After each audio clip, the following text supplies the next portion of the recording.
Welcome to this broadcast of the PM Radio Westminster, an initiative brought to you by the University of Westminster with an aim of bringing the project management community together by offering news, research, and expert discussions on the latest in the project management world.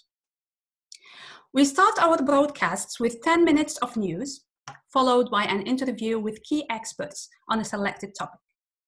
Our audience can participate by sending questions to our guests via the chat function.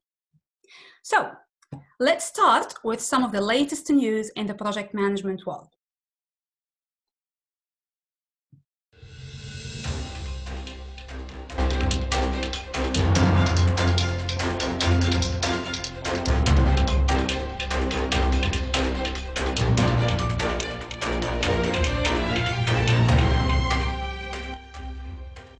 An article from The Guardian discusses how major infrastructure projects highlight varying approaches to the coronavirus outbreak.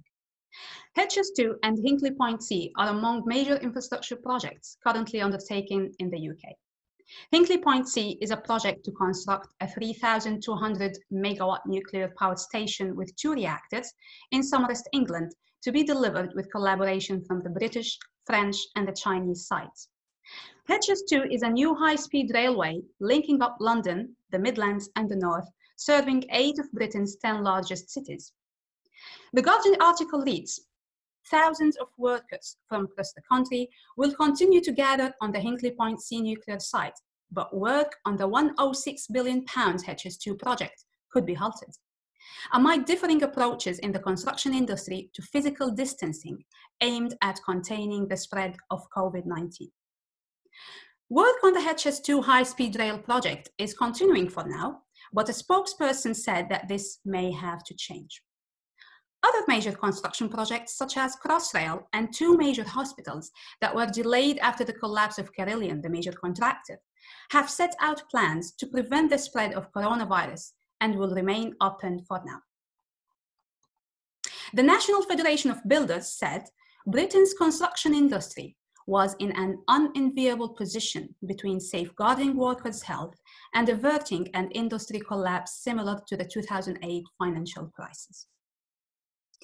Now, we know that because of the pandemic, it is expected that construction projects would suffer the most delay, since work on construction sites certainly requires the physical existence of workers on sites. However, work on the management of such projects could still survive, even remotely. Many project teams have managed to stay connected by adapting collaborative online tools like Skype and Zoom, but maintaining access to data and information on a distant project site so that essential work can continue presents a difficult challenge. While some restrictions may be easing soon, others are likely to continue for months and may even necessitate lasting changes to the way we do business as usual. For many impacted projects, remote sensing and visualization technology are becoming feasible tools to enable virtual access to projects and interact with site data in new ways. On 20th of May, Challenger Geomatics, a Canadian land surveying and mapping company, stated that remote sensing and visualization makes it easier to virtually access critical project data. The company has been hard at work developing and testing new remote sensing and visualization solutions to enable their clients to virtually access critical project data. Paul Burbridge, the Challenger Geomatics Chief Operating Officer, says, "At Challenger, we've always come to work focused on finding new solutions to problems. But the COVID crisis has really accelerated interest and opportunities to use our remote sensing and visualization tools in new ways to keep our clients connected to their projects. I've seen our people at their best collaborating on new ways to solve problems that did not exist until a month or 2 ago." While physical visits to project sites will eventually rebound as restrictions associated with the pandemic ease, Burbridge does not think that means interest will wane in remote sensing and visualization solutions. He says, "Our clients are realizing all sorts of other benefits, like better time efficiency and cost savings on travel, by accessing spatial data on their projects virtually rather than in person. Our experience has been that once they discover the value of remote sensing and visualization for themselves, it's something that they see value on continuing. This is what Burbage said. Now, on the topic of working virtually, an article from the website of Innovate, which is an AV technology integration and management, reads, coronavirus has done more for the rise of remote meeting and working in the space of a few weeks than corporations across the world have managed in years. The rising cost of office space, increased employee demands for a work-life balance, growing environmental concerns, and the realization that agile working strategies can bring productivity gains have all been used as arguments that workforces should spend less time in the office. The arguments were resonating in many quarters and small steps were being taken. This year, those small steps turned into one giant leap, for many, in less than 24 hours. Chris Miller, Executive Director of PCNI Global Alliance, a global network of system integrators, says, the remote working concept isn't new, but certainly has not been tested to the same degree that the pandemic has forced companies to embrace. Actually, on a related topic, over the past few weeks, newspapers has been talking about what is termed as the Zoom boom. We all know Zoom. Zoom is an American communication technology company. On May 15th, its market capitalization has skyrocketed to $48.8 billion, despite posting revenues of only $623 million over the past year. So, are we at the borderlines of a pandemic, of a permanent shift due to the pandemic? There are now growing voices suggesting that workers won't accept going back to how things were, and indications that many will have the full support of their employers. Personally, I myself was once at a project management conference, and the speaker asked an intriguing question. How would you picture managing a project 50 years from now? One picture jumped to my mind, a project manager meeting with holograms of team members who are dispersed all over the world to discuss the project progress. Seems far-fetched, yet it's just a matter of feasible access to the enabling technology. We already have the concept in place, which is what we call virtual teams. Now that working from home seems to be here to stay for the foreseeable future, we are all working virtually within our originally located teams. The only difference is that we already know each other and we have already established familiarity and rapport. But how would this kind of relationship and trust be developed among newly created, geographically dispersed teams who have never met?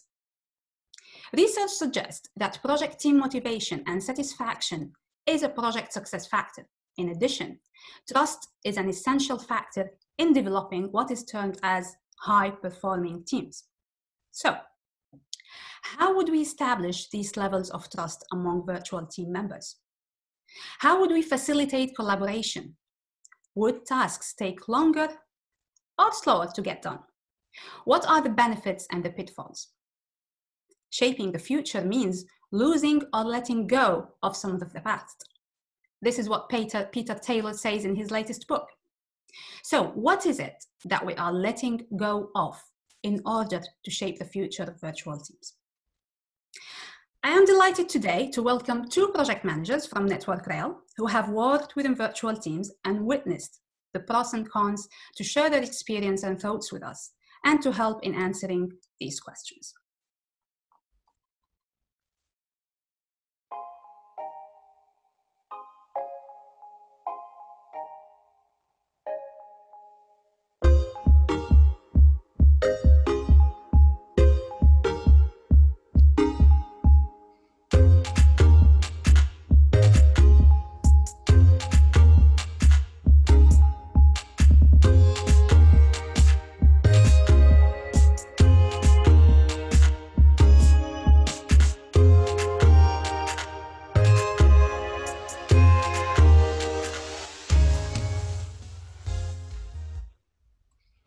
A warm welcome to Danial Pollitt and Martin Toluhi. Welcome. Hello. Hello, everyone. Thank you for being with us on this beautiful and sunny day. So could you please start by introducing yourself? what the nature of the projects you manage, and what is your role in managing them. I'll start with Daniel, please. Sure. Good afternoon, everyone. So my name's Danial Pollitt. I'm a program manager at Network Rail. So I, generally speaking, work in the realm of developing new railway infrastructure schemes, enhancement schemes, generally operating in the kind of concept stage, working out, how we create a business case for schemes, bringing plans together, how it's going to develop over the next X number of years, and so on. So that's, and these schemes could be anything from a completely new station to, facilitating housing development and actually or changing maybe how different pieces of, rolling stock or trains move around the network. So this is a majority of what I do. I also have a business change element in my role, kind of looking at the process about how we visualize the future kind of enhancements pipeline and how we start to plan for that and make sure we have enough resource within the business to manage that. In previous role, I used to be a project manager working across Rail 2. So not the one that's currently ongoing, it's the one that would hopefully be delivered in, say, 10, 20 years or so on. So I was involved with that, working very closely with TfL, and it's really kind of working on developing London's next big mega project, so to speak. My role in both these really involves managing a matrix team of engineers, project managers and other development professionals and resources, and working out how we evolve that scheme to meet the needs of the country over the next sort of 50, 60, 70 years. Thank you. Great. Martins. Yeah, thank you very much. My name is Martins Toluhi. Essentially, I'm a client-facing delivery-focused project manager, currently working with Network Rail as the infrastructure delivery manager, looking after the data center and everything around the cloud, VM virtualization, making sure we create environments for the Network Rail telecoms. So I work within the Network Rail telecoms, making sure we digitize the Network Rail, most of the signaling you have on the platform, the timings, the schedules. So I will generally deliver OSS and BSS. That's operating support systems and business support systems and tools that we use in Network Rail across the United Kingdom. So previously, I worked with IBM, Astellas Pharmaceuticals, and also with a number of telecoms, Akiva, where we deliver smart testing programs. That's Internet of Things, making sure we deliver testings for all of the telecoms programs that we roll out for the smart meter. And so the nature of the projects I've run have always been both virtual and co-located project teams. And in leading those teams within IBM, for instance, in 2 years, a number of my projects were spread across 19 countries in Europe and also in India, and again also a number of places around the United States of America. And so we have a wide range of time zone. So within the spectrum, I would say within 2017 and 2018, 95% of my project teams were virtually located and virtually deployed. And then, but recently it's been, I will say it's 60-40. Because currently on this role that I work on now, as a delivery, infrastructure delivery, most of the people who deliver the project and the team members, they are virtual. So they deliver virtual machines for us and all of that. But 60% of the team that I work with, that is the application teams, we are co-located within Milton Keynes, and so we have the time and the opportunity to see face-to-face, interact in meetings, and of course, engaging with stakeholders and all of that. So essentially, my take is it's been an exciting journey working as a project manager, as a portfolio lead, and also now as an infrastructure delivery manager. Thank you. Thank you, Martins. You seem to have worked in multiple sectors, not just construction or infrastructure. So this is exciting, really. So I would like both of you, we'll go back to Daniel, to define what a virtual team is. How would you define it in simple words? Sure. Well, generally, it's just a team that's spread over a number of different locations, I'd say, so that you can't be there physically.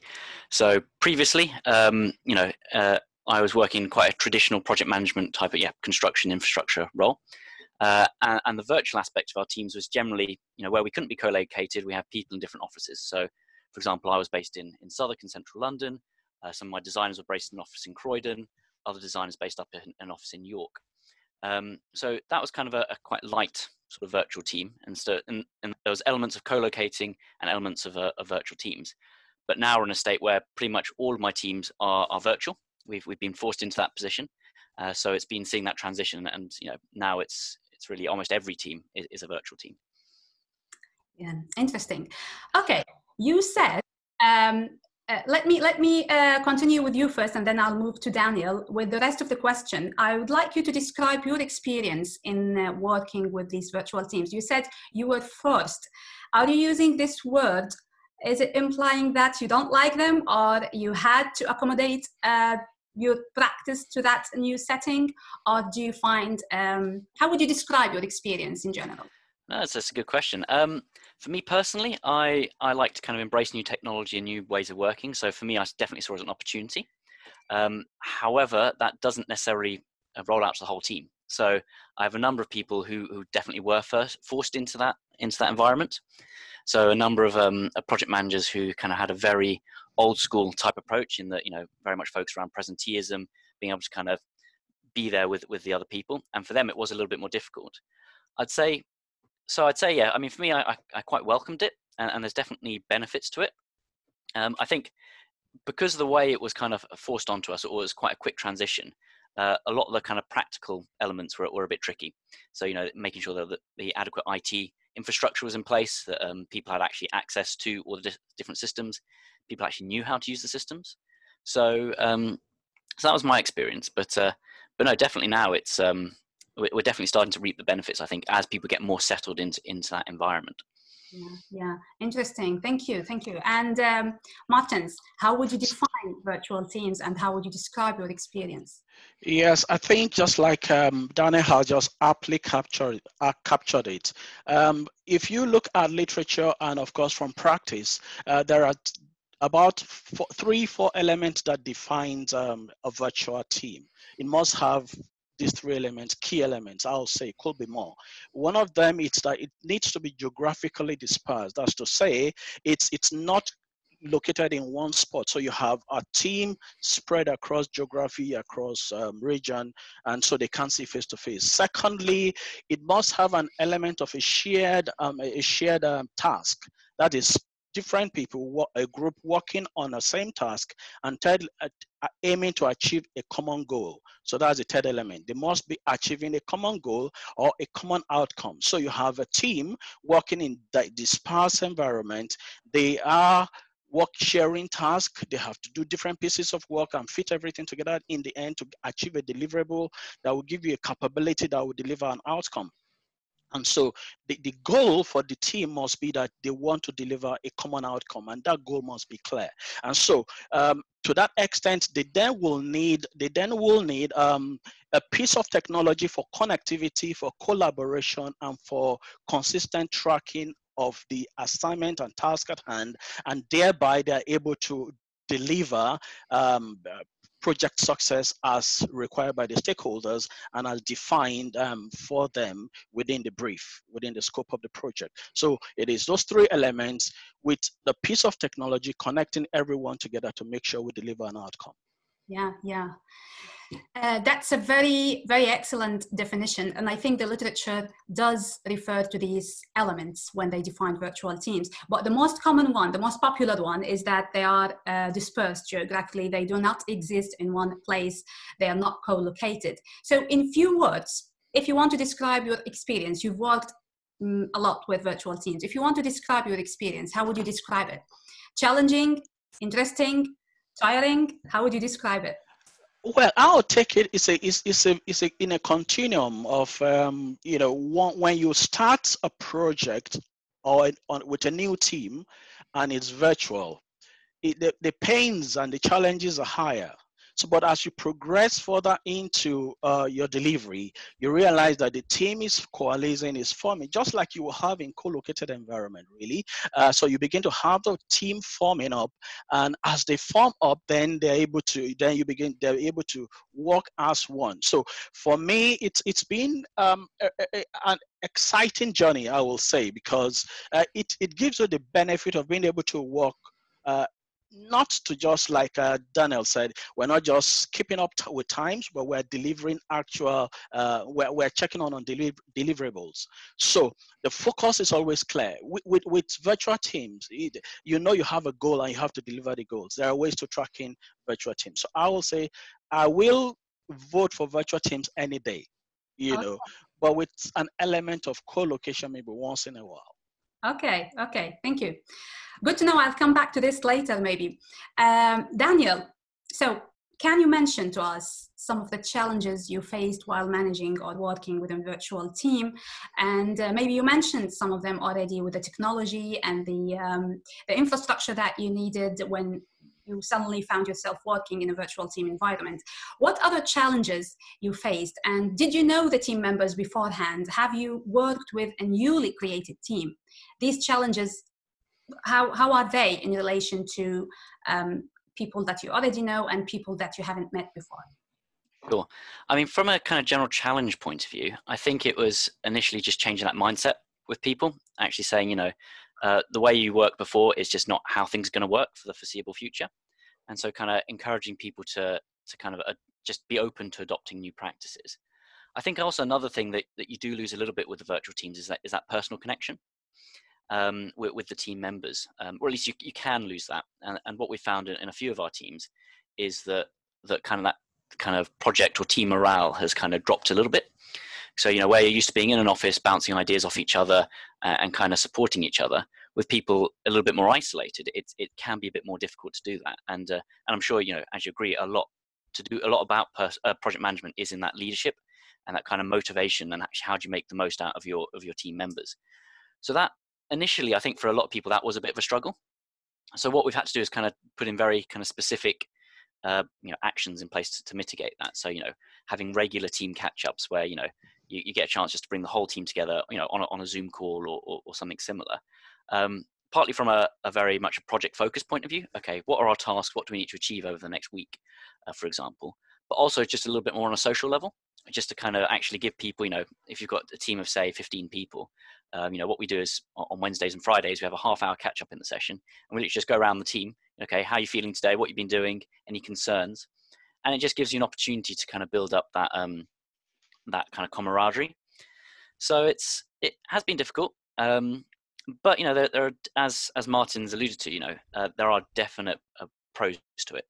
You know, there's especially with my teams, where I work across a number of different teams. So I kind of pull, you know, a project manager from one department, an engineer from another department, and just some of the practical things. So not having to find a meeting room that's big enough to accommodate, you know, however many people.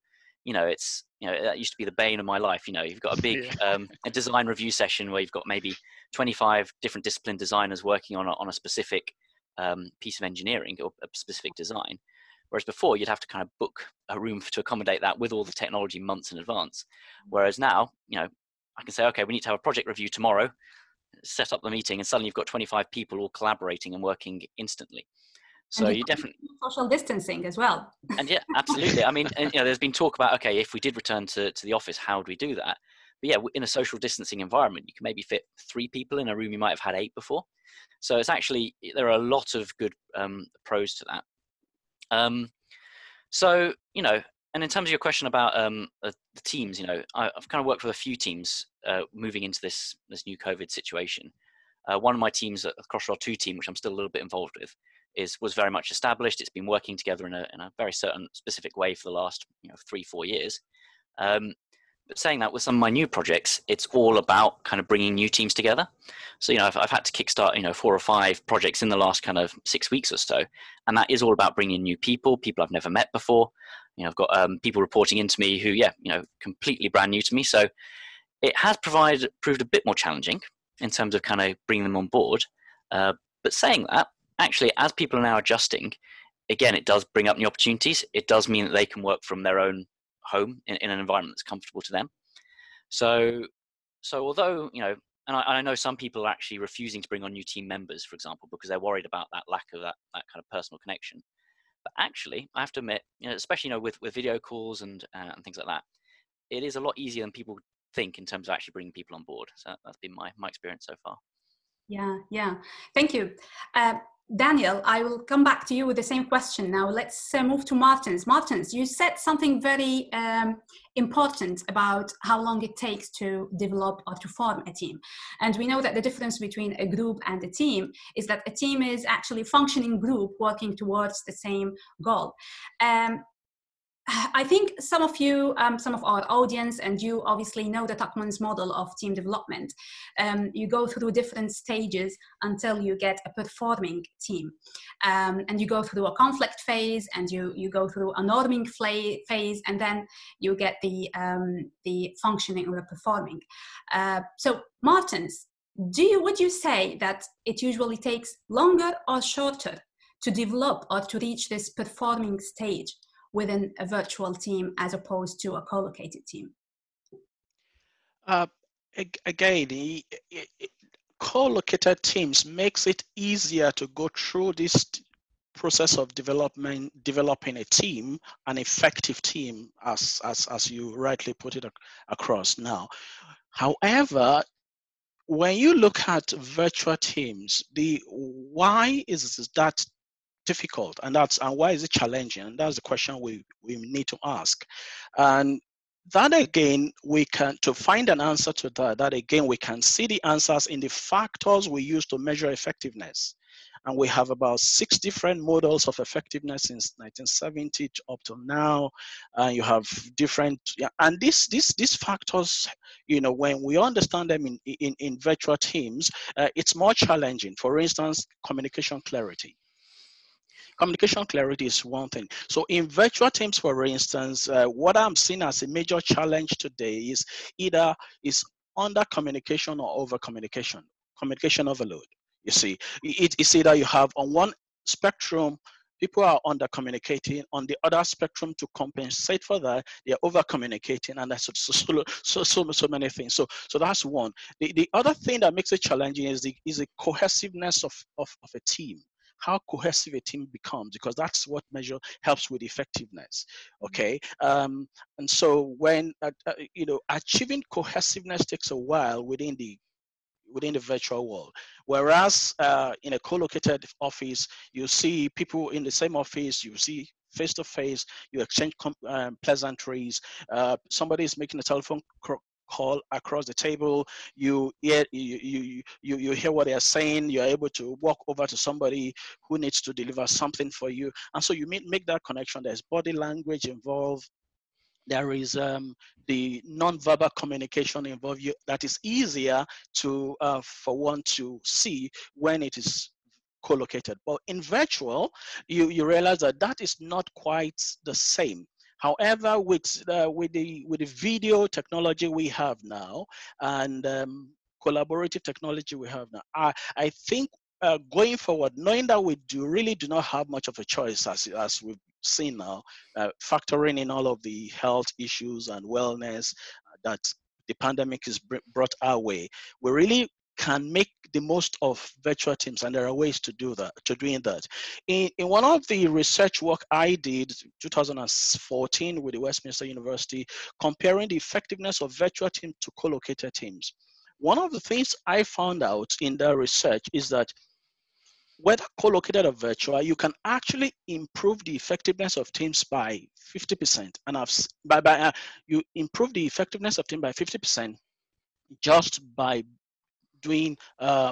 communicating clearly, setting up communication routes, frequency of communication, and people are aware what to expect. It brings people closer and together. So in summary, the point here is this: it's challenging, but there is a remedy: communication, cohesiveness, coaching, and being creative in the way we do that. That will be my submission in this regard. Thank you. Thank you. And I'm glad that you are referring to research, because my next, not the next one, the one afterwards, will be on discussing what the research says. Now, let's go back to Daniel. Daniel, you know, maybe the worst stage of team development, or when they go through the storming phase. So you've got forming, storming, norming, and then performing, and then adjourning at the end. So during the storming phase, conflict arises, and it's usually the negative conflict. People start disagreeing, people start getting crossed with each other. Would you say that being a virtual team, would this storming phase in specific be shorter or longer? Would this mode of virtual communication, would it avoid some of these conflicts? What do you think? It's a difficult one, because I think it presents itself in different ways. So I think because, especially people who are used to working in a co-located environment or not a virtual team, I think when you're in a virtual team, it's actually more difficult to understand if you're actually in that storming phase or not. Because obviously, because a lot of the conversation, will happen one-on-one, or it'll happen outside of the visibility of the wider team. So actually, elements of your team might be going through this storming phase, and as a project leader, you might actually not have any idea about this. So I think, and also in terms of just general communication, even with video calls and things like that, there is still a large element of written communication. And I think, again, that it's quite easy for things to be misunderstood in that context, because there's a lot of things, about the tone of voice and how you present things. So from one point of view, it's I'd say it can extend the storming phase, because just simply you're not aware of it. So you might be going through it for longer. But then again, on the other side, there's definitely the opportunity to move through it a bit quicker, because you don't have as many of those kind of ego type kind of things going on. Everyone's kind of somewhat leveled. Everyone's kind of using the same platform. Everyone's kind of dealing with the same situation. So a lot of those kind of very those physical, those in-person kind of things that come up are less prevalent. So actually, that part of the storming goes away completely. It's actually then very much down to the communication and actually the clarity of communication. I think, Martins, you mentioned it before, it's about having that kind of real clarity. And that really is the key. And to move through that storming phase as a project leader, you really need to understand how you emphasize and clarify your communication, because that is a really easy way to move through it. If as a leader you're not sure about your communication, or you're a little bit you don't make things clear to the team, it's that storming stage will prolong effectively. Yeah. I'll be referring to what you both said about communication, actually, because findings from research indicate that time zone and cultural differences in particular affected communication and team relations. It's not just time zone. So when we define virtual teams, it's not only they are geographically dispersed. You could be geographically dispersed, but you are all coming from London. But what about when it's people who come from different countries, from different cultures, and they do live in different time zones as well? How would you make sure that communication is clear and team relations are clear? Let me know some of the tricks or some of the tools that you used. An example could be using specific application, or you're doing the process of communication management in a different way. How would you deal with these cultural differences in relation to communication and team relation, using specific examples? Daniel? Sure. Well, it's interesting you talk about kind of different time zones, because actually, although the majority of my team is all UK based, and so technically working to the same time zone, everyone is all working to their own different time zone in terms of caring responsibilities, when works best for them. So I've got some people who have to do some homeschooling, so in my team, so that generally sort of between say 10 and 2, they're not available for any meetings or working, but then they'll work late. So we do actually, even within a UK based team, have different time zones that people work to. And I mean, from a cultural point of view, Network Rail as a whole is quite proud of its kind of cultural diversity, and definitely in my team we have lots of different cultures, and it's just really understanding each person's situation. So how everyone responds to different meetings, and how they respond to different types of communication. So some people will be really happy with using a video call to communicate. Some people hate the idea of using a video call and will do all their communication written. So I think as a project leader, it's really about understanding what works best for each member of the team. I mean, from a practical point of view, in my teams, we're using Microsoft Teams quite a lot at the moment, and kind of exploring, how that can help us. And it's really about, for me anyway, setting up platforms where people can feel free to comment and discuss and share things in their own time. So, using, various apps like Planner, you can allocate specific, tasks to specific individuals, and that kind of helps provide that clarity in what's going on. Another thing I'd say actually is, of course, you've got the time zone difference and you've got the kind of cultural difference. You've also got best way to describe it, kind of a technophobe difference. So, in terms of actually, so people who in the office might have been quite quiet or quite reserved, and they like to just kind of get on with work at their computer, and from a certain point of view, some people might have thought, oh, they're not very proactive, or they're not a major part of the team. Actually, once it's now come to this virtual team environment, they've shone a lot more, and actually see these people actually taking a lot more of a lead in some of these activities because they have that kind of technological ability. And likewise, people in the office who might have been very kind of loud, very assertive, and very kind of controlling, actually that's taken a much more of a back foot. And basic things in terms of not wanting to use headsets to communicate. So when you're in a meeting, they come through all muffled and things like that. That also creates a level of difference in the virtual team. And again, as a project leader, it's about understanding that. And like when you're building up any team, understands the strengths and weaknesses across the team, and see how you can really invest your time into helping bring the whole team to the same level. So, okay. Perfect, thank you. Martins, yeah. Would you, as a project manager working with virtual teams, leading virtual teams, would you specify in your communication management approach, I'm not sure if you use Prince2 or any other project management methodology, you would be developing a communication management plan or communication management approach. Would you specify a specific mode of communication? Would you, for example, say it has to be emails all the time, or it has to be official communication should be written, or you would prefer them to use Teams only all the time to avoid inconsistencies and to avoid problems with communication? What would you do to make these things easier, to make communications clear? I think that's a very good question. It was something I was going to come to, just like you were asking the question about culture, time zone, and communication. So I will say, from my experience, is to specify a specific channel.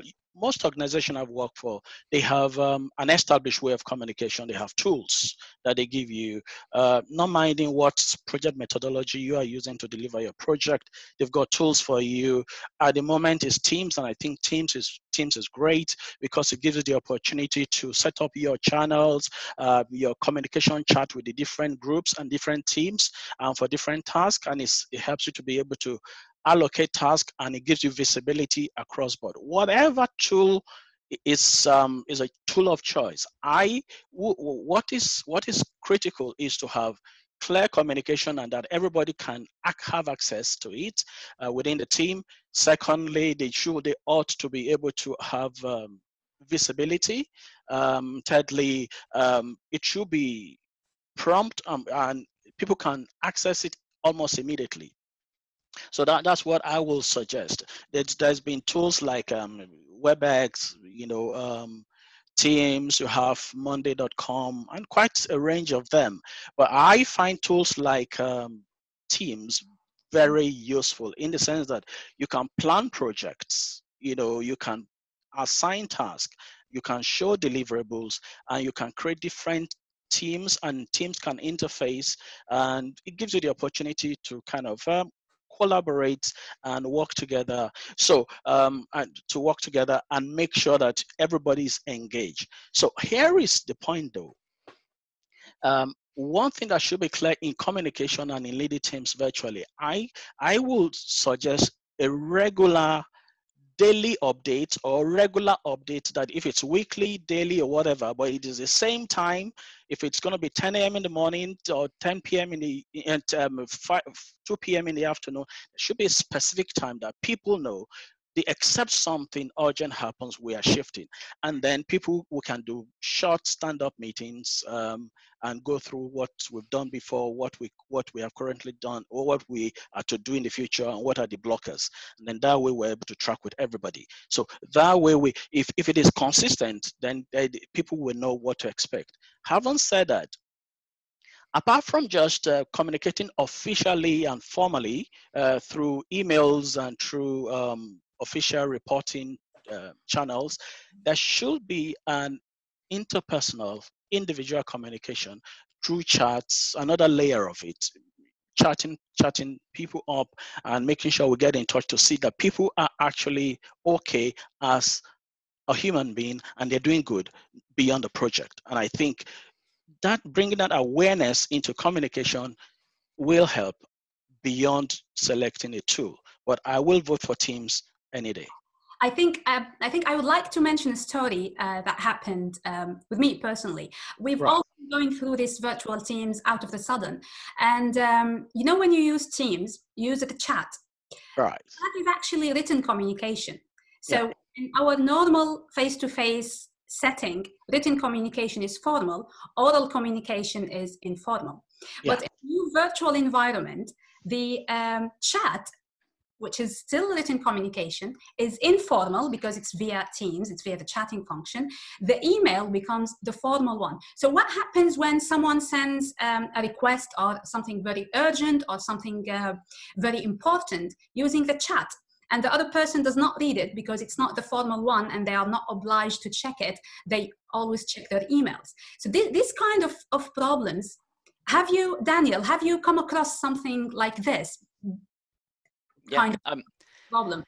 Yeah, it's absolutely. And I think one of the issues we're facing at the moment, or we have been as we've kind of moved into this period, is what communication channels do we use for what? Because previously there was a lot of emphasis on emails. So a lot of the communication was done on emails, and Skype and chat was not used at all really. Obviously now that's changed. And you get people asking, okay, well, I'm sure someone sent me an email. I'm sure it's here somewhere, and actually it came through chat. So it's a case of actually looking between the few different things. I think what's starting to happen now is a little bit more organically. People are navigating to certain channels for certain things. But actually going back to the point that Martins was mentioning before about that kind of regular kind of diarized slot for people to kind of get together, I think that helps with a lot of these issues. And it's actually something that we've employed quite successfully. So for example, on a Monday, every Monday 10 a.m. we'll have a viz session. So kind of previously it'd be everyone stood up around a whiteboard and kind of marking things up. But we can do it virtually now. That's kind of like the main sort of focus for the week, is a little bit of a longer session. And then every Wednesday and Friday, first thing, so 9 to 9:30, we'll have an update on where we are. And that gives people a chance to say, if there is something urgent, actually, did you see that email? Oh, sorry, I didn't send it via email, I sent it via chat. It kind of gives a chance to kind of bring that together and maintain that focus and really kind of, help the team move forward. So I think absolutely it's a problem. And I think for certain situations, we do try and stick to a very clear communication method. So, all formal change controls will go through email, for example. And for some things like investment authority and actually securing funding, there's a very clearly established communications process that goes through email. You then use voting buttons and so on to get things approved. So for some things, it's a clear process and it works great. Other things, it's still muddling through, but definitely having a regular session to kind of bring the team together is extremely helpful. Extremely helpful. Sure. Okay. Thank you. And I think I will be asking the final question now before we start getting questions from our audience, which is probably the most important one. How do we overcome these challenges? How do we overcome these barriers? Leadership. Everybody talks about leadership nowadays. There was a quote from an APM article which says, the way project professionals alter the attitudes or behaviors of others. In the past, we might have called this leadership or management, but it's more than this. True social influence also encompasses working effectively as part of a team and effective stakeholder management. So there are also to some extent, they are suggesting something that they are calling social influence or social intelligence, which is something on top of leadership, maybe. How would you understand a code like this? Or how would you describe your social influence or leadership style when you are dealing with virtual team as opposed to co-located team? Martins, this is you. So thank you very much. I think that's a very legitimate question when it comes to leading a project. The greatest asset you have as a project leader, as a project manager, is influence, and leadership is influence. John Maxwell will say, leadership is influence. Period. And so, in a co-located environment, that is easy to deploy, but in a virtual world, we've got to now become more creative. We've got to be more creative. We've got to show leadership, more proactive, and so in my view, the way I have tried to use it is to bring what I call awareness into what I do. Going the extra mile, because awareness virtually, it's still possible, is to be aware that the person at the other end of the tube or at the other end of the channel of the communication thing you're using, it's a human being who has issues. So we bring empathy and being interested in people. And so one way to do that is to try to create social activities to kind of bridge the gap. But when it comes to, again, when it comes to stakeholders, you have a wide range of stakeholders you need to deal with and at different levels. And so it's being able to now have a keen understanding, and I bring the word awareness in here again. I know at the risk of sounding like overemphasizing, awareness, knowing who your stakeholders are and how to engage with them virtually and what is the best time to communicate with them.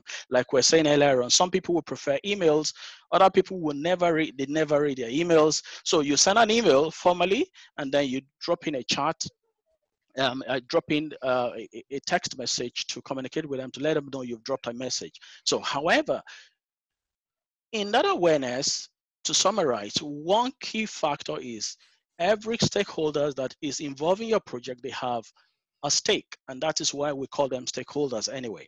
What is their stake? Can I define what their stake is, and why is this so? And how can I, as a project manager, be a pathfinder for him to be able to achieve his own stake in the project? How can I be a cheerleader for the team members to rally around to achieve the different dimension of the stakeholders? And how can I be the visionary within the project on harmonizing everyone's interests within the project so that we can deliver the common outcome we have this designed to do? A clear case in point, in 1 minute, I'll just wrap this up. I was delivering a storage expansion project across 19 countries, and I had 2 engineers in each of these countries in Europe. I had the software engineers in India. I have the programs manager that is a gateway into the engineers in London. And then I have my project board members who wants to see this thing deliver. I have operations people who now expect storage facility. They want to increase capacity of their storage. There is a capacity manager who is under pressure.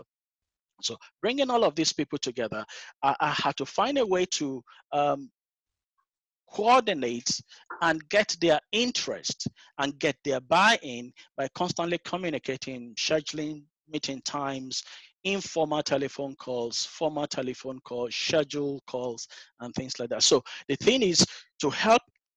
In this project, I help each of the stakeholders to see why we need to do what we need to do at the times we schedule we need to do them, and why we need their buy-in and why we need them to engage with us. So that it is focusing on the interests of the stakeholders and see what they're looking at in the project using virtual methods.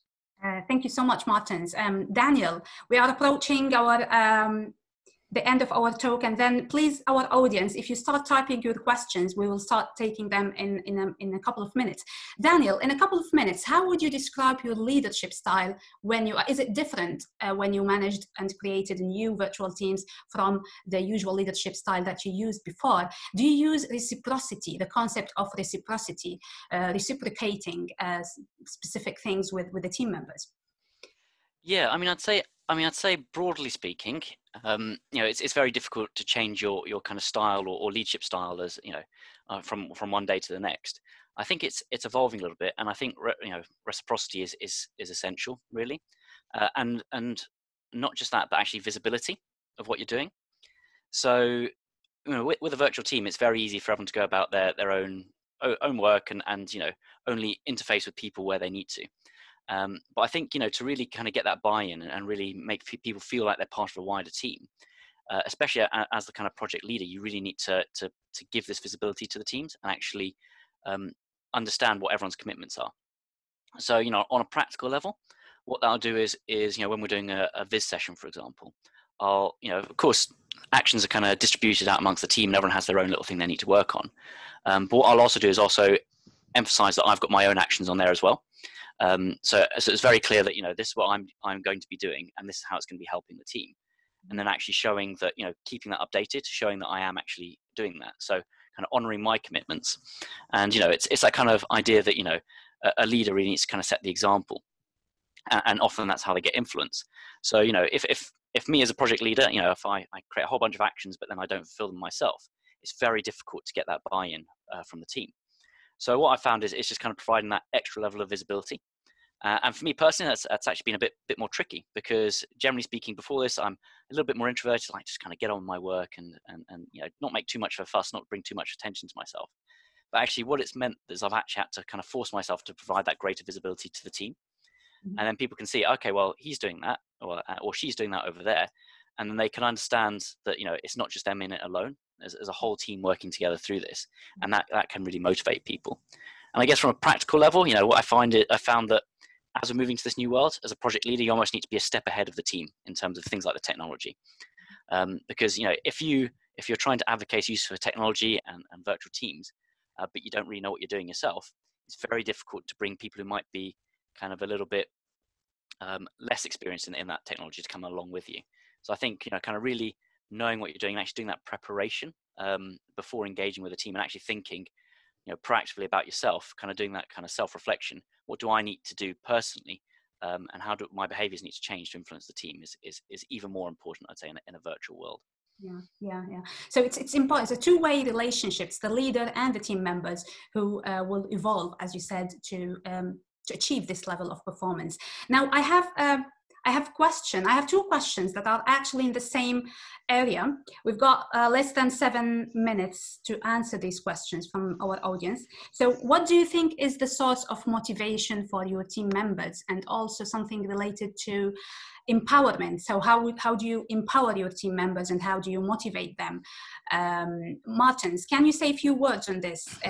Because you work a lot with virtual teams.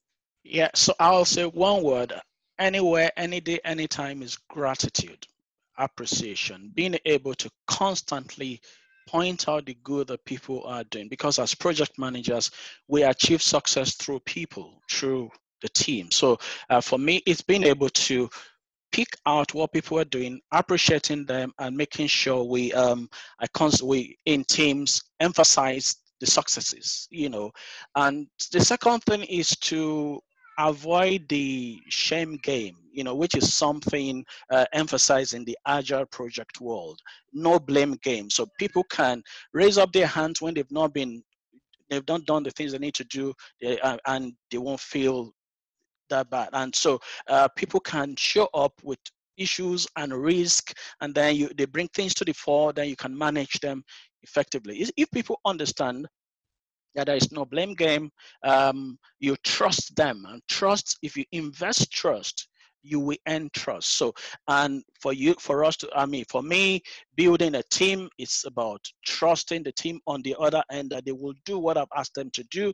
But of course, I will also let them understand that the time to measure will come, because I think it's It's Yeah. Ronald Reagan that says, what you do not measure, you cannot you cannot you cannot monitor. So that's a point for me. It's appreciation, gratitude. That's a major way to motivating.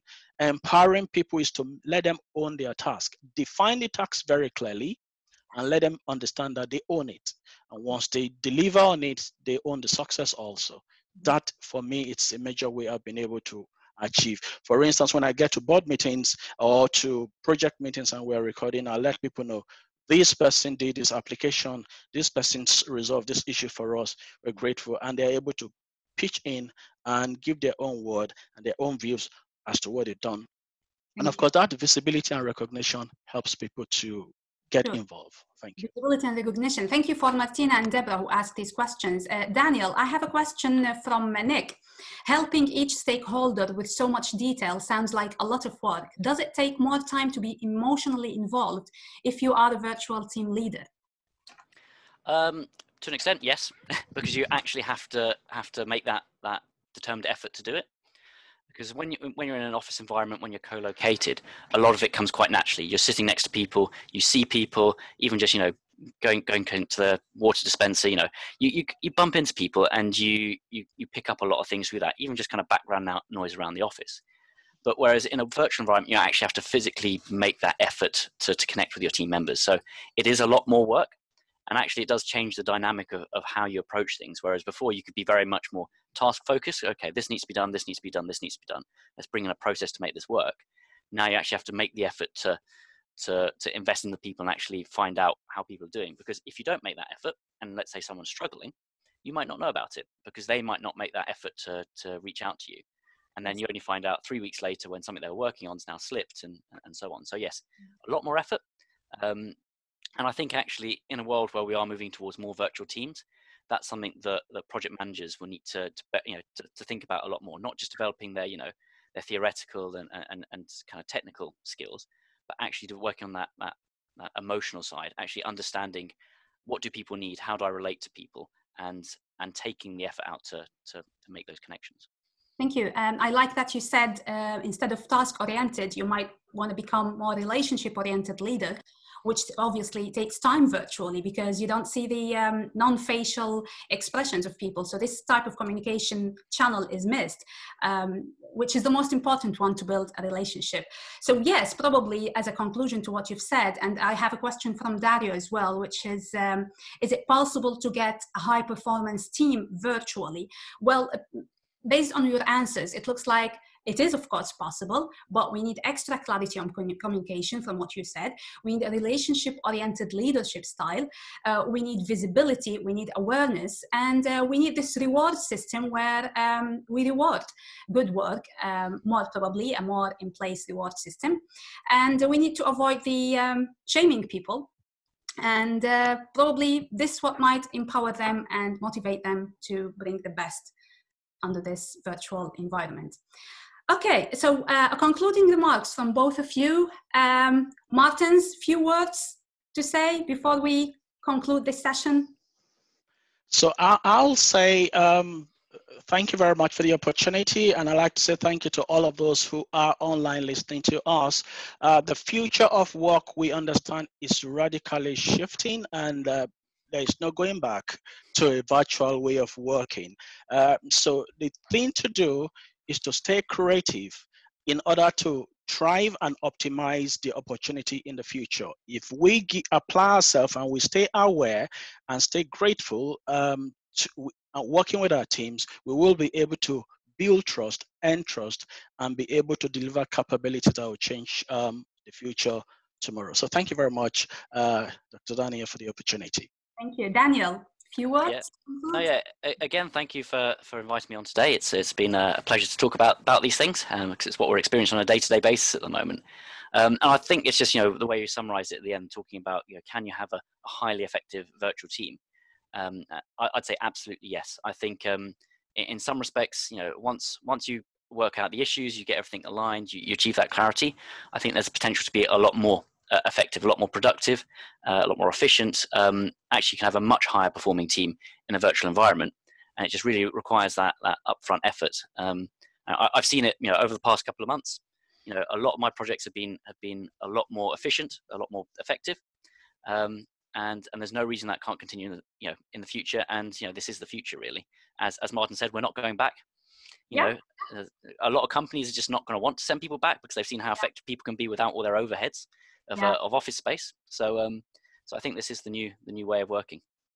Yeah, perfect. I think it is. We are witnessing a shift in the way we do our work, actually. So my last remarks is basically a sincere thank you to you, to Daniel and Martins, and